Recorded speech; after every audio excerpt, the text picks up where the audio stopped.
Shalom, salam sejahtera buat saudara-saudaraku yang terkasih.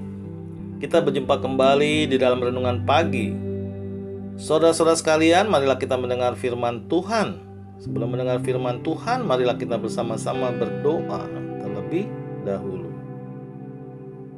Bapa kami yang di surga, Bapa yang kami kenal, di dalam nama Tuhan Yesus, kami mengucapkan terima kasih atas berkat dan kasih sayang Tuhan di pagi hari ini.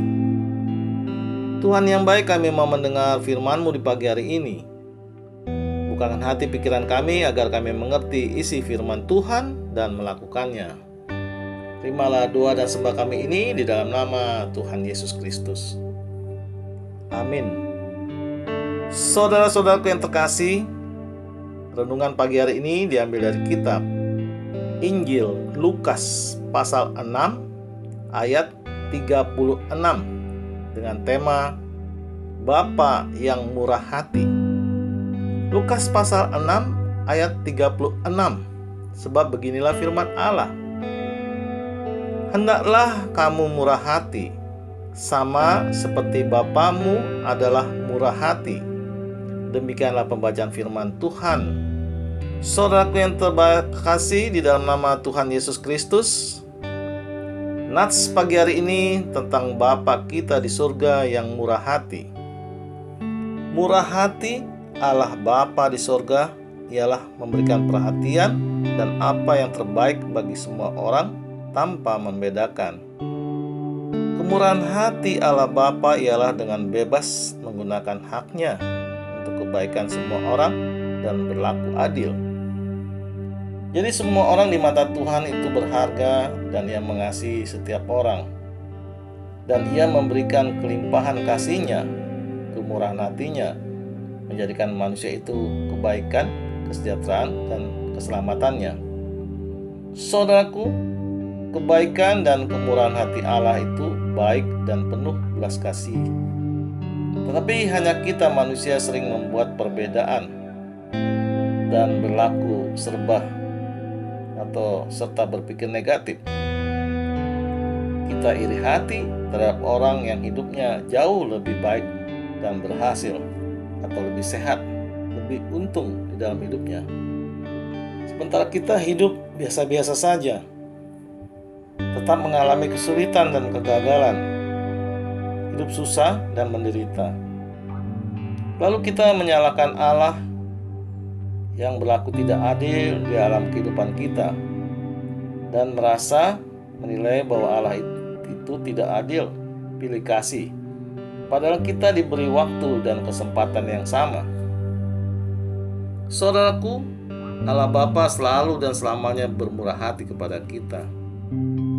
Jadi kemurahan hati-Nya membawa kita untuk hidup bahagia, sejahtera, dan memperoleh keselamatan.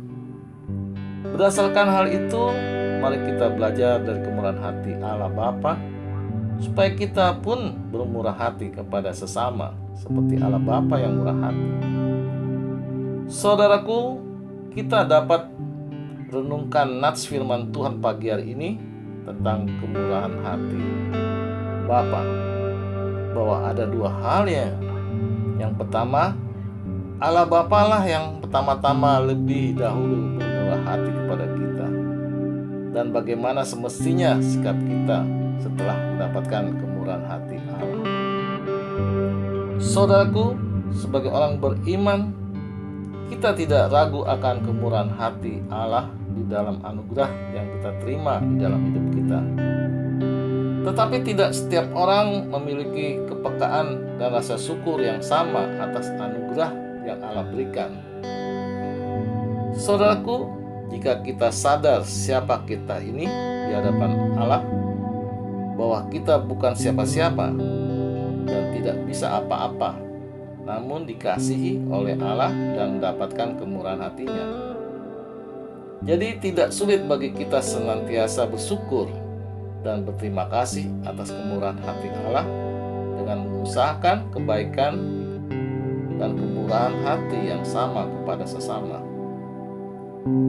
Tetapi ada saja kemurahan hati kita dilandasi oleh pemberian kita agar kita menerima atau kita melakukan kebaikan agar Allah membalas dengan kebaikan yang lain. Saudaraku, di pagi hari ini marilah kita belajar bermurah hati seperti Allah Bapa kita yang lebih dahulu bermurah hati kepada kita. Bukan bermurah hati yang biasa-biasa saja, atau yang sisa-sisa atau tersisa, atau yang tidak terpakai. Namun kemurnian hati yang mengalir dari kasih yang tanpa batas. Mari kita mulai dengan keluarga kita sendiri dan sekitar kita dengan hal-hal yang kecil dan sederhana. Amin. Tuhan Yesus memberkati. Kita tutup renungan pagi hari ini dengan berdoa. Terima kasih Tuhan atas firman-Mu di pagi hari ini. Ajari kami ya Tuhan agar kami selalu setia dan selalu percaya kepadamu di dalam menjalani kehidupan dan aktivitas kami sepanjang hari ini. Dengarlah doa dan sembah kami ini di dalam nama Tuhan Yesus Kristus. Amin. Saudara-saudara yang terkasih, marilah kita selalu mengucapkan syukur di dalam hidup ini, dan kita percaya renungan pagi hari ini menjadi sumber berkat dan sumber kasih untuk kita. Shalom.